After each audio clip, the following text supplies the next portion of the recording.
I was a kid, me and my friends wanted to become mermaids, pirates, princesses, but I wanted to become a fashion designer. This is during my fashion design birthday party. I loved fashion, I still do. And when my friends and I grew up, their career plans became a little bit more academically feasible, but mine didn't. And I became a fashion designer. I'm Meike van Lelyveld. I'm a fashion designer and an entrepreneur. And when I was growing up, I was exploring the world of fashion. I was indulging myself in it. And fashion back then was a little bit different than fashion is now. Do you guys remember buying real fur at H&M? Because I do. I had 2 Angora wool sweaters. I remember walking down the shopping street around the corner and seeing exotic leather handbags just in the storefronts. And I grew up reading magazines where I saw these kind of collections, these outrageous spectacles of fashion. And I saw these designers using polyester and silk like it was whipped cream, and I was so thrilled to try this out and be part of this world. So I was very excited when I got admitted to the art school of my dreams, and I got to do my part, and I went into this art school bubble. I was painting my days away, meeting all these amazingly creative people, and as the years went on, I got to see backstage of the fashion industry. And not only the glamorous one with the free champagne and the gift bags, which is absolutely fabulous, but also a darker shadow side one. And I came to terms with some things that I couldn't ignore anymore. So let's start with the fashion show. I don't need to explain the problems, the environmental damage that the fashion industry has. I think you guys can understand it's pretty bad.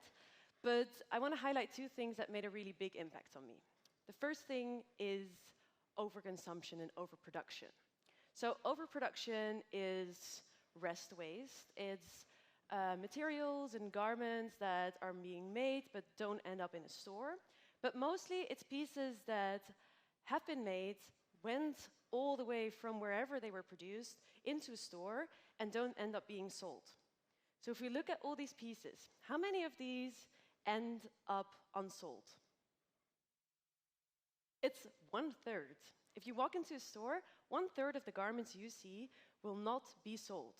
And what happens to them? They end up being burned, or they end up in landfill in some desert far away.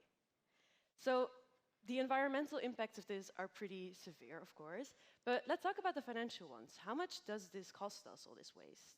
The UN estimates that this costs us around $500 billion a year. That's literally being burned or is just wasting away in some desert right now. So I thought that was pretty shocking. And the second shocking thing is that this is a problem that doesn't seem to be slowing down at all.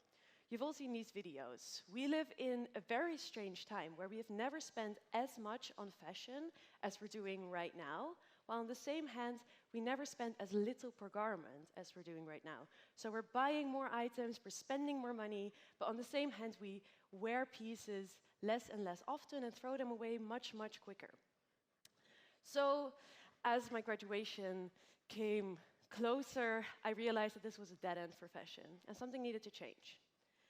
So I don't think a lot of young designers talk about this, but I think we're all kind of jealous of designers that were working in the 90s and way before that, where fashion design was just about their vision and everything was okay as long as it served their holy concept. And I realized that that idea that I had of being a fashion designer wasn't the thing anymore. And I ended up at this very scary crossroad where I had to make this adult decision. Now, of course, you want to be sustainable, but what in the end do you want to sustain? Yourself, your creative credibility, the whole world? And it felt like there was no path that could facilitate all these 3 wishes. And like whatever I would have to choose, it was going to be a compromise on either one of those things.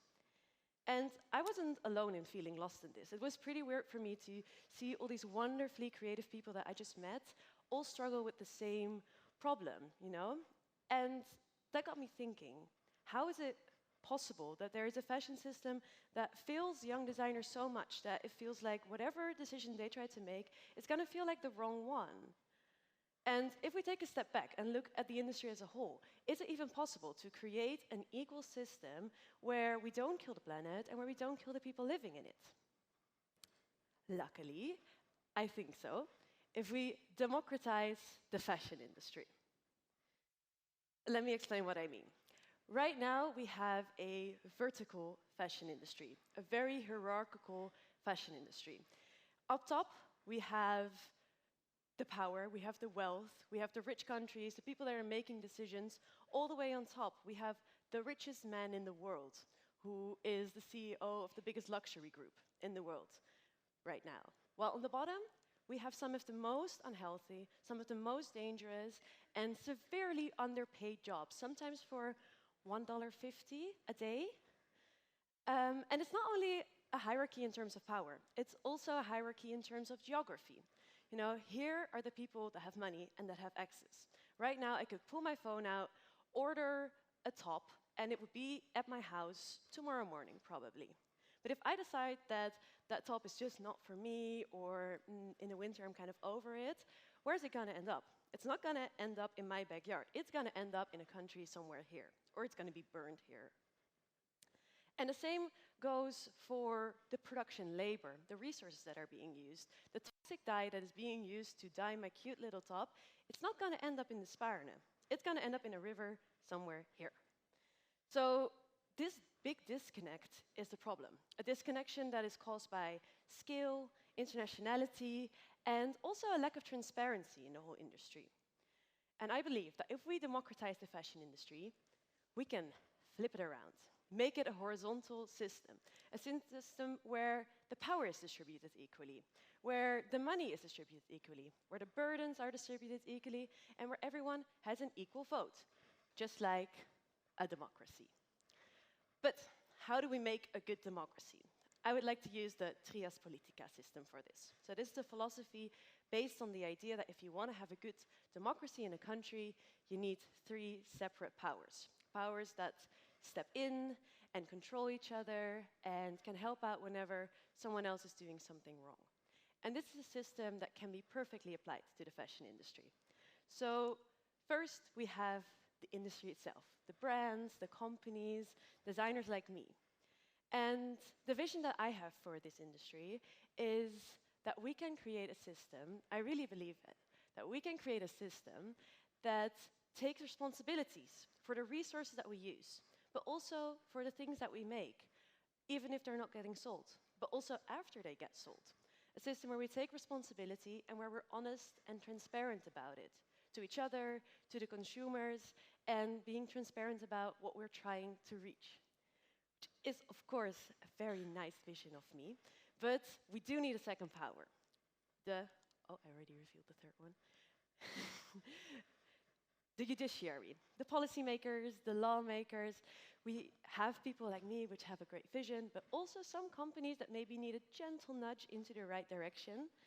So there is a lot of great work being done. There's a lot of policymakers working on creating greenwashing laws, preventing environmental damage, and also fighting for the rights of textile workers. But we need much, much more and much faster. So please vote. Please vote for a party that works on this and thinks about this. But don't think that voting is the biggest power that we have here.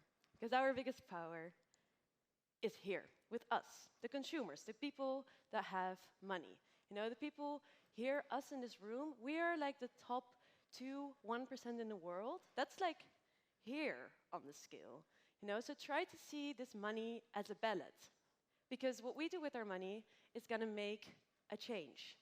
And there is no one right way to be a sustainable or a conscious shopper. You can upcycle your garments, you can buy something secondhand, you can shop locally.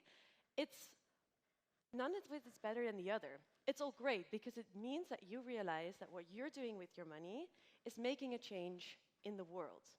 So please remember that next time when you're about to buy something, that we can make a change. And believe it or not, it is us who wear the pants in this relationship. Democratising.